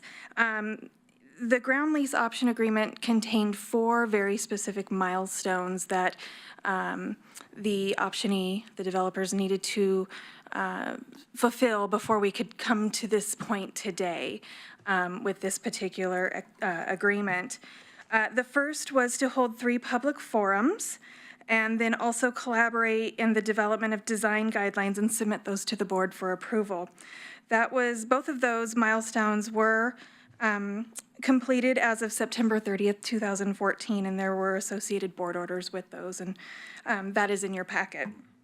The third milestone was to submit a use and development plan to the board, and again, that was done and memorialized on December 6, 2016. The final outstanding milestone was really the application for permits to begin construction to the city of Eugene. Those permits, or the permits being submitted, had to be in substantial conformance with the development plan that the board has approved. On October 17th, 2018, the Market District did receive a MUPD approval from the city of Eugene, which was a critical milestone in their submittal of the plans for permit. And on December 3rd, indeed, they did submit the development plans to the city of Eugene, and we received notice from the city of Eugene that that did occur. So I'm going to stop there. That gets us to the point where we are today in asking for the board to designate or delegate authority to Mr. Mokahiski to execute the lease agreement, the ground lease agreement.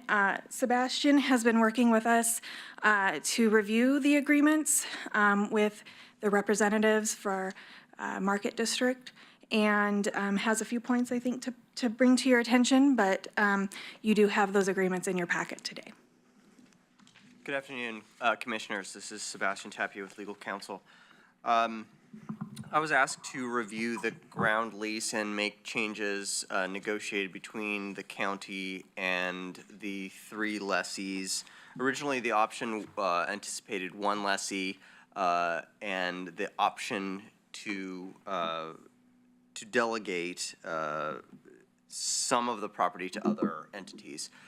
For the benefit of the Market District, what we ended up doing is 3 separate leases.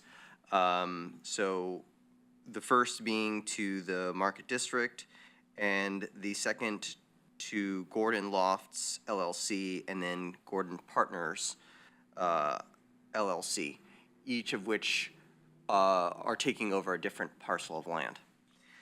So the lease itself is substantially the same as the option. There was some minor changes, one being to break it up into 3 different leases. And there was also some minor changes having to do with down the road, if one of the properties were to get into a condition as a result of a natural disaster, how that lessee would scrape the ground and return it to a usable condition for the benefit of the county. So these conditions were negotiated between me and Market's attorney. And if the board has any questions for me, I take questions at this point. So questions for staff at this time? No questions at this time. I entertain a motion. Commissioner Lycan. Thank you, Mr. Chair. I'd like to move approval of Order 1812, 1815, the matter of delegating authority to the county administrator to execute ground lease agreements with Market District LLC for county-owned real property along 6th Avenue in downtown Eugene. Second. It's been moved by Commissioner Lycan, seconded by Commissioner Williams to approve Order 1812, 1815. Discussion to the motion. Commissioner Lycan. Thank you, Mr. Chair. I think we started on this road when I was board chair, so that was, it's been a few years, and I think 2013, somewhere around there. Yeah, 13. And, you know, it's pretty exciting to see where we are today. And so I just want to say to the folks of the Market District organization, thanks for sticking with us. And thanks for also really bringing forth, I think, a pretty outstanding vision. I think that this is the kind of investment, though, that will truly spur economic development. There's something about, I mean, public infrastructure is one thing, but when people see people using their own money and making investments, other folks in the investment community really take a close look. And I think that that's what's happening here. And I think just not only with the Fifth Street Market and the end of the Fifth, but then you see this, and this can be a culmination. And I think it's going to be a pretty special area out there. And who knows, you know, maybe one day a conference center may be there, and rumors are you're going to get a competition in Springfield. But anyway, I think no matter what comes about, it's really exciting to see, and congratulations. Discussion to motion. Well, I'd just like to say I'm really excited about this, and thank you, Casey and Jenny, for coming today. Yeah, we've been working on this a while. It was a wild concept to do this ground lease sort of development. When we put the RFP out, we weren't quite sure what was going to happen, and we were doing it to stimulate, you know, economic development in the county. And now you look at what's being proposed and the concepts that you guys brought forward in the public meetings and refined as you developed the Market District. And it's just really exciting to look at, think of, imagine it being built and the liveliness that it's going to bring to downtown. The folks that are going to live right here in downtown in that apartment, condominium building, whatever, there actually be people living downtown on that property. Then there's going to be a hotel that's going to be bringing visitors here, and then that retail space that just looks like it's got amazing potential with the public space between the buildings and all that you have planned. It's just such an interesting concept. And then across the street, earlier today in our consent agenda, we also approved leases to the and some access for the MD Commons LLC, which is, the Homes for Good entity that is actually developing that workforce housing that's going to be downtown. So it's also, this is key to that project moving forward, because I think you guys are taking over management of the first floor retail that'll be part of that building. So all that combined together, it's just such an exciting, dynamic thing happening to downtown.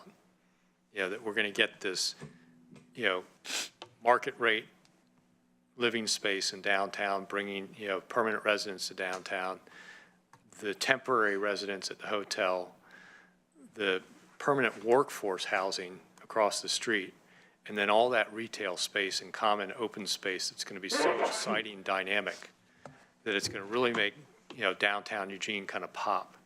And it's going to provide kind of the the joint in the L, so to speak, of going from downtown and Broadway, down to the Market District and then over to the Damewood redevelopment of the eWeb site. That's how that's the way it's going to flow. You guys are going to be in the middle of all that, so nice positioning. But, and you just think about how exciting driving in from Franklin's going to be. First, you get the new Knight, Center for Accelerating Applied Science. Is that the correct term? I think I got that right.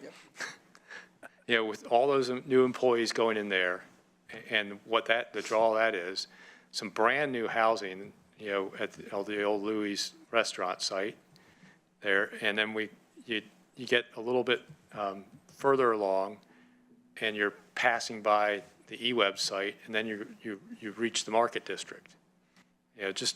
And then if you take a little bit of a left turn, there's going to be a new courthouse, and new farmers market, and maybe in between the Market District and the farmers market, there may be some expansion work done on a convention center. Downtown Eugene's changing, and boy, is it going to become dynamic. And I think, we'll be able to, look at it in 10 years and go, wow. Remember when they used to talk about the pits? There's going to be no pits in this town because everybody's going to want in on it. And I think you guys have been a real catalyst, and I really appreciate the work and the partnerships going on between our staff and you all to get to this point in such an unusual style of development with the ground lease. So really appreciate the cooperation and the hard work of staff. Commissioner Farr had his hand up, but I just caught him sneezing, so I'll go to Commissioner Sorensen. Okay, I just wanted to say some nice things about the work you guys are doing. I think that the provision space and the hotel that's there right now and all of the associated, businesses that are in there, this action and what you do with this ground is really going to be pushing us into another, level of the big time. I mean, people are going to want to come to Eugene instead of Portland. People are going to want to stay longer when they are at cultural events. The fact that people will be living downtown in a big way is a big attribute. We'll have people that care about downtown because they live downtown. And I just think that the model that you're using, that other communities have their version of what you're doing, is really revitalizing these communities. And I agree, we're not going to hear about how Valley River has put downtown Eugene out of business. That is going to be a thing of the past. And people like and your covered area where people can shop and gather. To me, that's brilliant. You got the best of all worlds. We have a relatively temperate climate. If we could just find a way to keep rain out of our face, which I think you guys have found how to do that, I think it'll just be perfect. It's just going to be a great development, and it's going to really benefit the community. So thank you. Oh, and the formal name, the Phil and Penny Knight Campus for Accelerating Scientific Impact. Thank you. Commissioner Farr? No? Further discussion of the motion? Seeing and hearing none, I'll call for the vote. All those in favor, please say aye. Aye. Aye. Any opposed? It is approved unanimously. So thank you very much. Thank you all. So that gets us through our agenda other than what we skipped from this morning. So I'm going to jump back to county council announcements. County administration announcements, sorry. Thank you, Ms. Chair. I have a few here. First, Commissioner Lycan had asked that we update on the indoor track. Let's not leave Springfield out of all of the exciting development happening. So they're regarding an indoor track project in Springfield.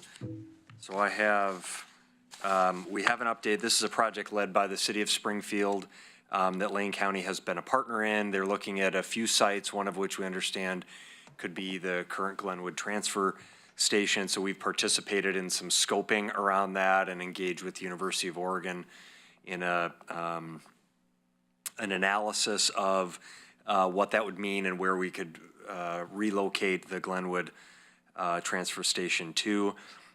We understand that House of Track, as it's called, is an indoor track facility, proposed indoor track facility in Glenwood, capable of hosting a variety of sports activities and other community events, such as concerts. It's going to be a public-private partnership. The conceptual design is nearing completion, and as I mentioned, there are several potential sites that are under consideration. The next steps are to develop complete design work, a financial feasibility study, and fundraising, and their goal is to get the project done by 2021 in advance of the IAAF World Track and Field Championships. So that's the update I have on that item. Happy to answer questions there. Wanted to let the board know we have on January 9th, do you want to do questions on? I didn't see any come up. Okay. January 9th from 8:15 to 10:45, we have our leadership team budget kickoff with the leadership team. This is standard. We do it every year. I want to make sure that's on your calendars. And then from an agenda standpoint, we'll have pretty consistent with prior years, an overview of our budget. We'll have Brian Rooney, our state economist, that will be here on a local economy update.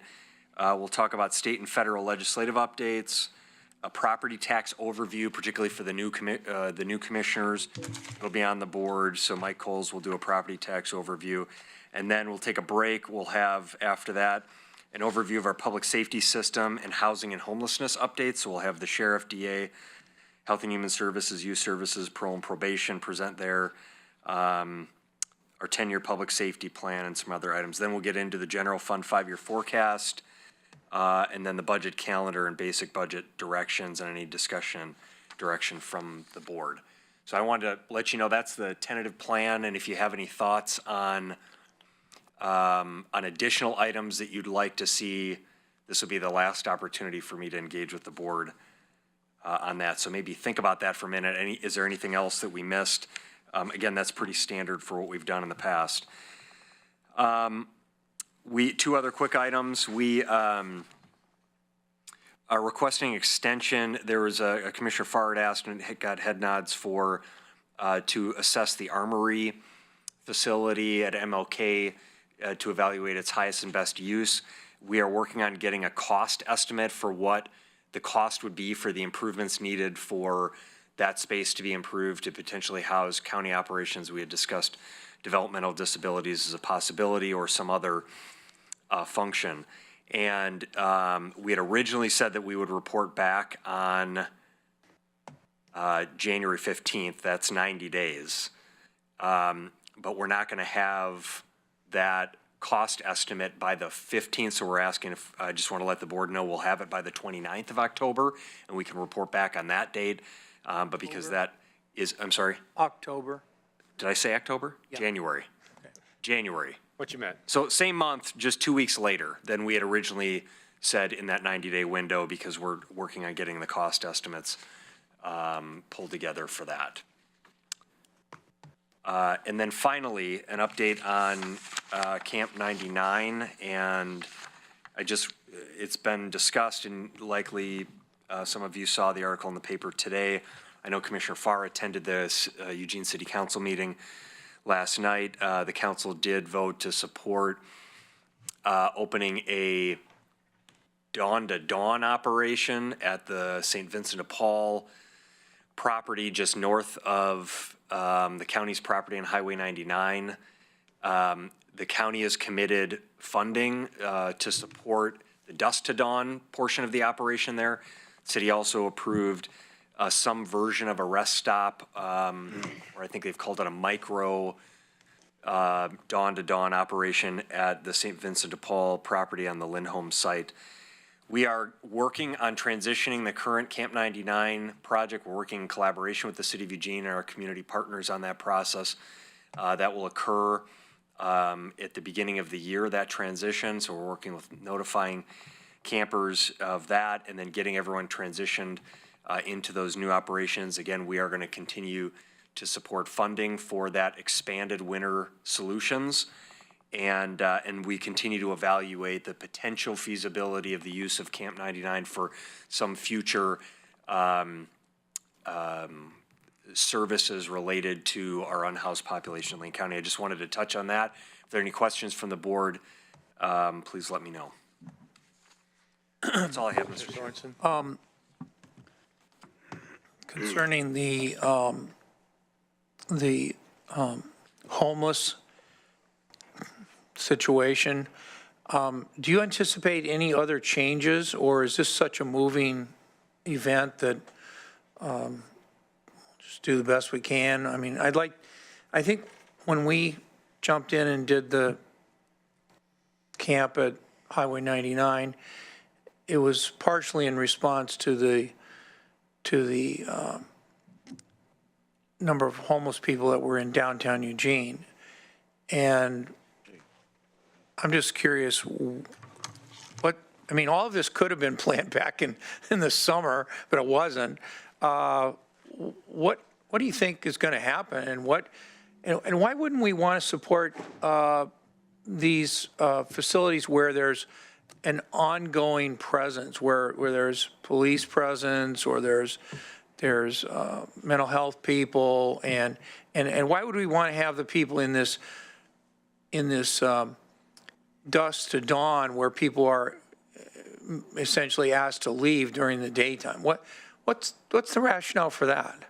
Well, there are various, I think the county's position has been, first, we need to keep our eye on permanent solutions. So we really are saying, we need to invest in permanent supportive housing, housing affordability and affordable housing, as well as a public shelter. All of those are, as we've talked about, create a pathway to end the cycle of homelessness.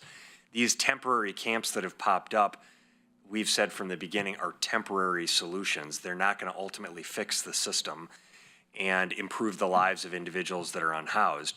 Camp 99 was opened as an emergency response to a crisis issue in downtown Eugene, where you had illegal camping occurring on public property, and we found a way to improve that situation. But the reality is that camp is in violation of city code.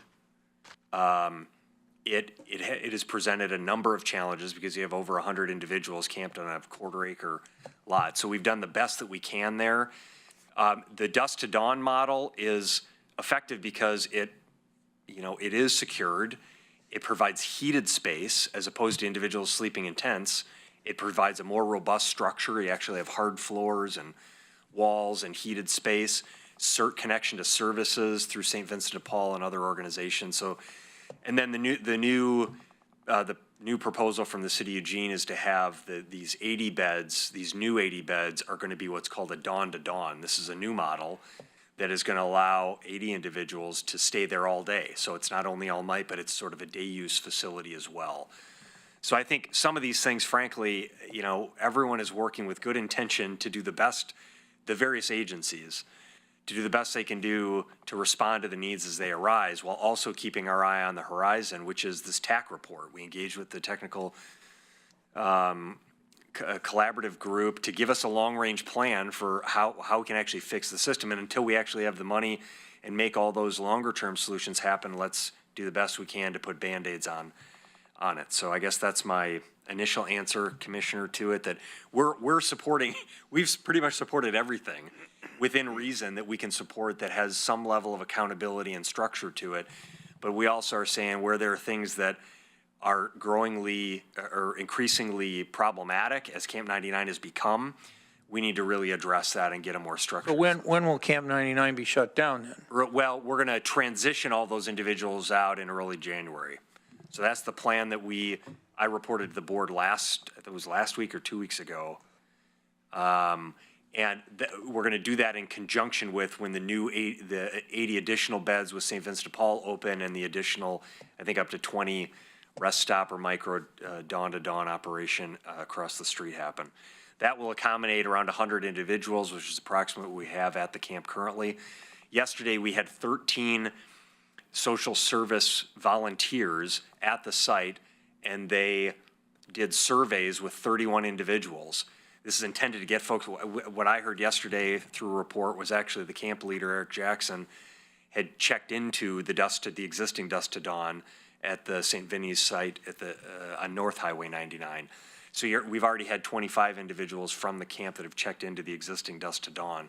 So I think a lot of folks are realizing that's a more robust, safer, warmer place to be. And now with the added services and beds through the city of Eugene and support from the county, I think we feel like it should meet the vast majority of the needs that exist. And we'll get the report by December 31.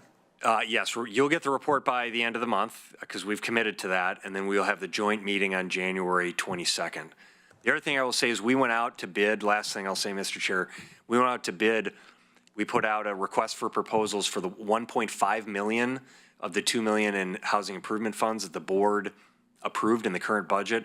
We received 6 or 7 proposals back, and we're going to be reviewing those and finalizing that. Those will come back to the board with investments in permanent supportive housing throughout Lane County. So there's another example of where the county, the Board of Commissioners, has put our money where our mouth is and really work to try to fund long-term permanent solutions to homelessness. And I can add to that we discussed the Tac Final Report in the Human Services Commission meeting yesterday, and staff had talked about that they're getting the final draft of the final version, I guess, or whatever, this week. And unless they didn't address something in the last round of comments, that is the actual final report, and we will be seeing copies of it before the end of the year. So, any other questions on the commission, on the administrator's announcements? Then we'll move to commissioners' business and our announcements. Any announcements from commissioners? Then are there any agenda team requests? And because Commissioner Farr had to get up and leave, and I'm not quite sure why, I do want to bring up his item he mentioned that he was going to bring up earlier, which is requesting that staff look into using parks as safe haven parking areas, some of our campgrounds that are shuttered during the winter, and getting some kind of report back on that. I'd be interested in that also, so I'll add mine as a second head nod, but I do understand some of the reasons some of our campgrounds may shutter is because the sanitation permits aren't legal in the wintertime when there's wet ground. So we have to double check into it and also make sure that some of those are also lease campgrounds from the Corps engineers and whether those leases actually allow them to be open. So I'm sure there's. Would that be for car parking? Yeah, specifically for either car or RV style camping in the existing RV style camp spots in our campgrounds. Yeah, and I think that that could go into other property as well. And I think that the request is basically, which I support, is getting more information on what are the impediments to allowing people to park, stay overnight on those public properties. But I think it'll also get into churches and other things. But I think the specific request was narrow to public, like parks. I think the testimony in public was also for us to look at maybe a parking lot or something like that. I do know are we still currently using part of behavioral health parking lot as dusk to dawn parking? Yes, I can't remember. In the past, it's been 10 parking spots, but I was under the impression it was increasing this year. Okay. But yes, it is. Yeah. And so we can report back on that. Yeah, because I believe there's a serious need, because when folks are down to car camping or they're in an RV, that's usually the last major asset they own after becoming homeless, and to have that impounded, without the means to pay impound fines, particularly with RVs. They're becoming a huge nuisance to these impound lots because they don't get taken out and they don't have any real face value at auction. So we're better off not impounding them and putting somebody in a more dangerous sleeping arrangement of a tent or a tarp. So if there's a way we can find a way to accommodate that segment of the homeless population that still has managed to hang on to a vehicle as an asset and a means to get to and from a job possibly and a little bit more protection than a tent, that'd be something good to try and support. There maybe prevent a few people from entering into our dusk to dawn tents if they still have a vehicle. Any other agenda team requests at this time? I'm going to presume that Commissioner Farr was a head nod on that last one, seeing he kind of made the request earlier. So with that, review of assignments. Well, that's the one that, the only one I had to look into using parks or other potential public spaces as a safe haven for car, RV style parking. We'll look into sanitation, public access, or other lease agreements we may have there. And also, we have a continued public hearing on the 29th for the gathering ordinance. On 13A and... Yeah, 1811. Yeah, 1811. So any other assignments that got missed? If not, there's no executive session day. Any other business for the board? I'd just like to say it's been a pleasure chairing this year. We are adjourned.